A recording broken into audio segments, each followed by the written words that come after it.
अस्सलाम वालेकुम दोस्तों, उम्मीद करते हैं आप सब खैरियत से होंगे। I do welcome you all to the IELTS। So दोस्तों, आज जिस चीज़ के बारे में बात करेंगे वो ये है कि ज़िंदगी में कभी भी हालात के सही होने का इंतज़ार ना करें। Never wait for the circumstances to be perfect, क्योंकि ऐसा ज़िंदगी में 99% ऑफ द टाइम्स नहीं होता, और अगर हो भी रहा तो आप कॉन्ग्रेचुलेशंस, एक्शंस लें। तो हालात के परफेक्ट होने का इंतज़ार बिल्कुल ना करें। और दो एग्जांपल्स शेयर करूंगा आपसे उन रिफॉर्मर्स की जिनसे हम ये इंस्पिरेशन ले सकते हैं कि हालात के परफेक्ट होने का इंतज़ार ना किया जाए, बल्कि जो अपने पास है अच्छे से है, जो चीज़ रिसोर्सेज हैं उनको अच्छे से इस्तेमाल किया जाए। सो पहली एग्जांपल, ये एक ऐसी एग्जांपल है, उस बंदे की एग्जांपल है जिसके बारे में लिखा जाता है कि दुनिया का नंबर 1 इन्फ्लुएंशियल बंदा था। शेयर करता हूँ आपसे कौन है स्टोरी के साथ। तो ये वो बंदा है, जब वो पैदा नहीं हुए थे तो अरब गहराइयों में था, तारीखी में था, अंधेरों में था, जहालत के अंधेरों में था। लोग छोटी छोटी बात पे एक दूसरे का कत्ल कर देते थे, बेटियों को जिंदा दफना दिया जाता था, और बहुत सारे इसी तरीके के क्राइम्स में मुलव्वस था। जब वो आए तो उन्होंने पूरे अरब को चेंज करके रख दिया, उनको एक यूनाइट करके रख दिया। और वो है हमारे प्यारे नबी सल्लल्लाहु अलैहि वसल्लम। क्योंकि जब वो आए हालात सही नहीं थे, वो भी कह सकते थे कि भाई हालात सही नहीं है, मैं वापस चले आता हूँ अल्लाह के पास। नहीं, आए पूरा अरब चेंज करके रख दिया। उन जाहिलों के अंदर, उन बुराइयों के अंदर ह्यूमन राइट्स के बारे में बात की, ठीक है जी, इक्वालिटी के बारे में बात की, जस्टिस के बारे में बात की। तो ये परफेक्ट एग्जाम्पल है कि जी हालात के साजगार होने का इंतज़ार बिल्कुल ना करें, बल्कि जो है उसी के साथ आगे बढ़ें।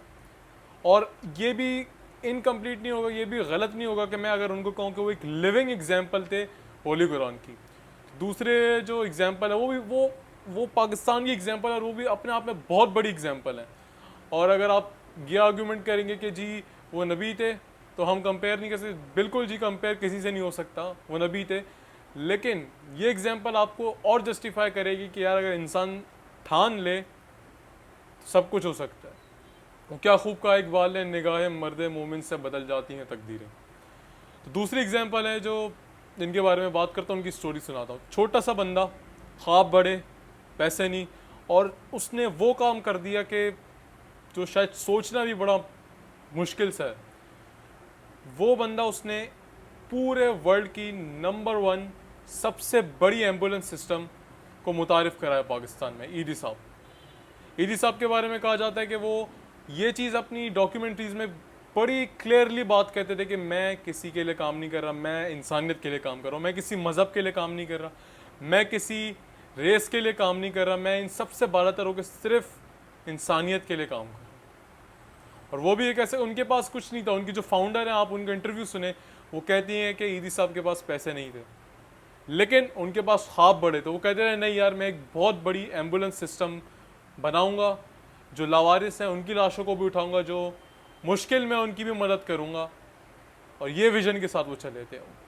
और पैसे नहीं थे, हालात साजगार नहीं थे, और अगर वो बैठ जाते यार गवर्नमेंट करे, ये करे, वो करे, मैं क्यों करूं, मेरे पास पैसे ही नहीं है। लेकिन नहीं, हालात के परफेक्ट होने का इंतज़ार उन्होंने भी नहीं किया, हमें भी नहीं करना चाहिए।